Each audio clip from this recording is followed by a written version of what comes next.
বর্তমান যে গভর্নর তার সাথে বাংলাদেশে ব্যাংক লুটপাটকারী ব্যাংক ধ্বংসকারী এস আলমের ব্যবসায়িক প্রতিষ্ঠানে শেয়ার রয়েছে।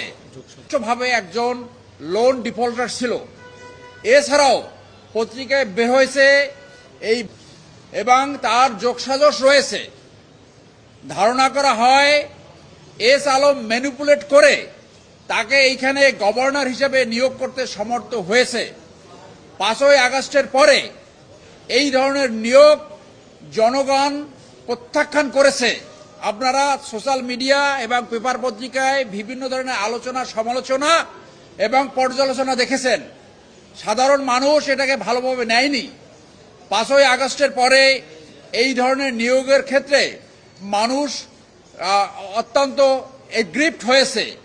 সে একই সাথে আপনাদের মাধ্যমে আহ্বান জানাবো, সরকার এই নিয়োগ প্রক্রিয়াটা যেন দ্রুত তদন্ত করে এর বিরুদ্ধে ব্যবস্থা গ্রহণ করে। এই ধরনের একজন লোককে বাংলাদেশ ব্যাংকের গভর্নর নিয়োগ করার অর্থ হলো আপনার এই যে শুটকির পাহারাদার হিসেবে বিড়ালকে বসানো। এই শুটকি বাজারের পাহারাদার বিড়াল হতে পারে না।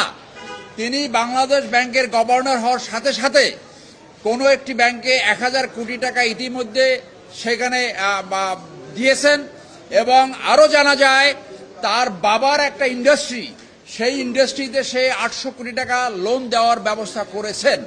সেই জন্য আমি আবারও বলবো, সরকারের উচিত হবে দ্রুত কিভাবে তার মতো একটা লোক বাংলাদেশ ব্যাংকের গভর্নর হলো এবং এই কথাগুলো যদি সত্য হয় সরকারের উচিত হবে ইমিডিয়েটলি তাকে এখান থেকে সরিয়ে যোগ্য, দক্ষ এবং অত্যন্ত অনেস্ট এবং জনগণের কাছে গ্রহণযোগ্য এই ধরনের একজন লোককে বাংলাদেশ ব্যাংকের গভর্নর হিসেবে নিয়োগ করা।